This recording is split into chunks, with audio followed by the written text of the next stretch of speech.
Welcome back to Press Club. Thus far, it has been a very entertaining show. We have covered Nowat Fett. We were on to the murder of Cheryl Clark, which down we went into the press release for media coverage of certain stories and cases. I'm going to take us into Boundary Commission case, Earl. We know that the case is being held at the Bay Gardens Hotel conference room because of the repairs down at the courthouse, and everybody's been up there. We've had, DBS has had persons actually sit down in the hearing, you know, listen to the case. Anthony Estefan dismissed that the Privy Council just, you know, never even bothered to take, in my opinion. They didn't listen to Mr. Joseph's cries. I don't think the UWP government or Mr. Joseph and Mr. Shastney are quite pleased. Mr. Shastney has said that he believes that Estefan is a notorious lawyer for the SLP, and it is unfair to have him. But then we have Peter Foster, who is the chairman of the Boundaries Commission, actually saying that in other Commonwealth countries, Speaker of the House cannot be the chairman, and he is saying that he would understand the position of if he is to be removed from being the chairman of the Boundaries Commission. Now, in my opinion, if you have someone rightfully coming out and say that, what does that say for the whole making up of the Boundaries Commission? Oh, it says what it says, and maybe what he said and it didn't come out unless you interviewed him and it wasn't followed up, is that we have to go by what our laws say. In other Commonwealth countries that had the law like ours and have changed it, opted to Republican status where the boundaries is selected by the president and not by the two parties or the parties in parliament, because under our system it is fair, more fair now than in those countries where they're saying that the chairman, the Speaker of Parliament, cannot be. I think that is a convenient argument used against Peter Foster, the fact that he's the Speaker of the House. But in those countries where it is it is not the Speaker of the House, where they have moved out of the Westminster system, or maybe have opted within the Westminster system for a Republican system, where the president has the executive authority. It is the president, like the president of the United States, who has the power to appoint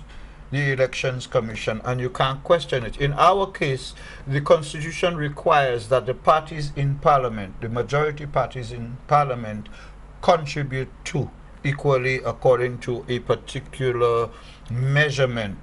So the number of seats you have in the House will determine how many people you have on the commission. In the case of... But already, that's just unfair, because the number of seats in the House, the majority is to the SLP yes, government. but in the case of St. Lucia, that is not the case. That situation has been changed to the extent now that the UWP and the SLP each have 2 members on the commission. Right.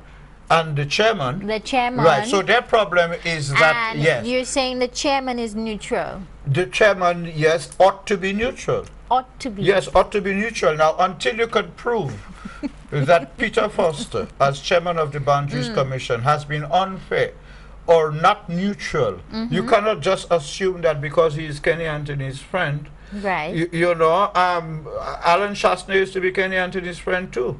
Until now. But we all know that the Speaker of the House is put there by the Labour Party government. It's not put there by the Labour Party government, it's put there by the ruling party that wins the majority of seats in an election. And who's the ruling party that won the majority of seats in the election? In our case, the St. Lucia Labour Party. That's not what I just said? And in the previous, no, the point I'm making is that that is what our Constitution says. And it will continue to be that. But our Constitution is old and archaic. And it is all we have until we change it. But who is going to change it? We. Who's the we? The people of St. Lucia in a referendum. When are they going to do that? When because the, who is when going the to stand government up? and the opposition Who is going to agree. stand up against the political heads and challenge the change? We can Already all St. wish. Lucia has no jobs. We're in these hard economic times. Who is going to stand up against the person in power? The opposition has to sit with the government and agree. The opposition is too busy quarreling with each other. Okay, so we're doomed. We really are doomed. Yeah, so what we're going to do about it? But that is why I'm asking you. Go and vote next election. That's why I'm saying, young people, you don't only have to sit down there and cry and wish that things should be different. We have to go with, you know what happens? You know the nature of our politics, the two parties, and I don't like it, you don't like it, despite our generational difference. But what we have to do is respect the fact that that is what we have, and until we change it, until we get involved in the politics to change it, because only political involvement will change this. Protests, crying, complaining, I mean, it is not but going let to us really change look it. at this case. And I was watching Talk. Get young people to register to vote. I was watching Talk on Thursday night with Rick Wayne, my favorite talk show host on Island. You know, and sometimes I'm not jealous. Sometimes Rick, you know, he makes some good points. Sometimes. Sometimes, Yes. and sometimes I disagree with him, but that's the nature of life. But you know, That's how it should be. when Rick said, when you have somebody like Mario Michel, the judge. Who is Mario Michel? A judge, a lawyer who qualifies to be a judge. Mario Michel is and a who- judge? Well, yes, I'll tell you who I remember Mario Michel to be. Be careful here. Be I can careful tell what you you I say remember about a who he judge. is. Be careful what you're saying about a judge on air, you know, because remember that the politicians these days, I mean, I didn't hear our favorite president, Right. the president of the Media Association, I didn't hear him come to the defense of Timothy Poleon when the political leader of the United Workers' Party threatened him to take him to court and threatened anybody in the media who dare say that he does not have. Nobody didn't say that he doesn't have the credentials. People are just saying present it. And he has gone and threatened Claudius Francis, Timothy Poleon, Shelton Daniel, and I haven't heard not a word, not a word, not a word from the president of the Media Association. Let's discuss that. That's a real situation. It's not a wish. I'm not a member of the association, and That doesn't put a gag order on you. That allows you to it speak. does not, and I'll tell you why I'm not a member of the association. My association, it needs work, and I believe the work must start from the head. And I'm sorry, Clinton, you're not doing a very good job, in my opinion. That's, for instance, my attire last week. Some were offended. He was one Clinton of them. was attractive. I can tell you that. He was very much attractive. Why not pick up your phone? It was my first time ever hosting a show. My first time. This is my second time, which is why you've been guiding me along the way.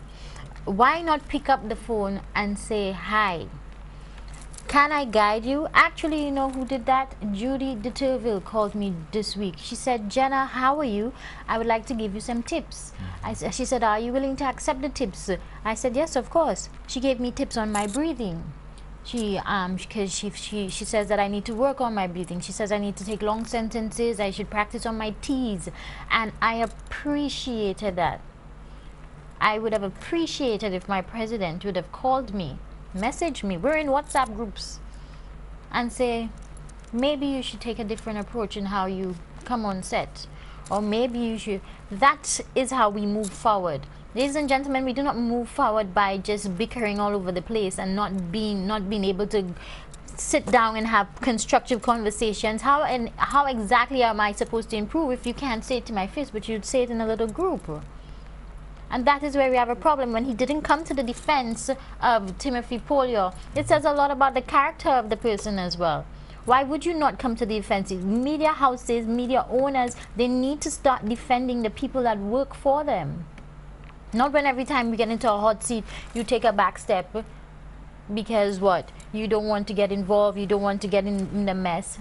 Take a stance for your people. understand what we're going through, understand the nature of the business, and take a stance. And that's how I feel. I feel that our association on a whole lacks that sort of camaraderie, and so we're never going to be able to really have, the media will never have the full potential of their power until we can come together. Well, enough said. I would like to, what I would contribute to that is to give a little background as to the press club. What we, the word press club is something many programs and personalities have been associated with the press club, including the present president of the Media Association, Clinton Reynolds. The press club, my earliest memory of the press club was in the early 90s, when the St. Lucia Media Workers Association, of which I was the president and vice president at different points, we needed a place and a way to come together as journalists to discuss issues, because we couldn't do it at work. Right. And we decided that we would meet at a particular club house upstairs, Williams Bakery, and every Saturday night, and we would discuss the day's papers. TV had just started coming on. We didn't have internet as yet, and therefore we were limited to the day's news. And what we would do on a Saturday, we would go up there, and that is how the press club came about. We called it the press club, and we would invite each other to the press club. Evolving from that, Claudius Francis started a program on HTS Radio 100 called the Press Club. And evolving from that, there was a press club here. My earliest recollections of the press club here was with Clinton, with whom I was also a co-host. I've been co-host with most of the press club hosts. And I can make an assessment, which I won't, and don't invite me to. I could make an assessment of of each host of press club and what I feel it has done to the program. I think, for example, that right now we have the press club here. We have to find ways and means for it to go beyond me and you, me and Kendall, or like it used to be me and Clinton. I do know that there have been discussions about doing that, about us being able to take calls from, hopefully from our fellow press members. There's another press forum taking place. Unfortunately, it is restricted to editors and senior people, publishers and editors. I have mixed feelings about it. I follow it. One is that I think it is good from the standpoint that it is providing a forum where we exchange and discuss press-related issues. And the reporters have theirs as well. What I think is unfortunate about it is that at times it sounds like a mutual admiration club, and at times, most times, all the time, it is impersonal. I can't see who I'm talking to. I can't hear who I'm talking to. I'd like to look that person in the face. I'd like to, that's one of the things that how you call it, IT? Internet communication, instant technology, social information media technology. It's instant, but it removes the social aspect. Yeah, it removes the social aspect. So what I would like to see is that graduate into a place. Well, I would like to see my fellow colleagues, and I would like to actually invite the management of the other media houses to allow my fellow colleagues, which I had personally invited them, and they came back to me and told me that they were not able to come on my show because I work for DBS. I just we think could interview them on Saturdays or on Sundays when they're not working. I they do have a private life. I think that's just a little. They do have a private professional life. Small-minded. We need to come out of that box. We share the same similar issues. We share the same similar, and it would be interesting to hear what everybody has to say. And I really, really would like to invite everybody to come on to the show and join the press club. But I'm prepared to step down any day to facilitate, but just one at a time. Well, before we leave, because we've come to the end of our program. Oh God, Jenna. And it's indeed always been a pleasure. I had to walk with I didn't even get to look at Clinton's favorite. My Ray-Bans. Do you like my whoa, shades? oh my God, Rick, you got that from Rick? When Rick went for his knighthood, you know, he had his Ray-Ban, you know, at Buckingham Palace at midnight. He went to Buckingham Palace with his Ray-Ban, and they thought he was sight impaired, and they sent somebody to guide him to the Queen.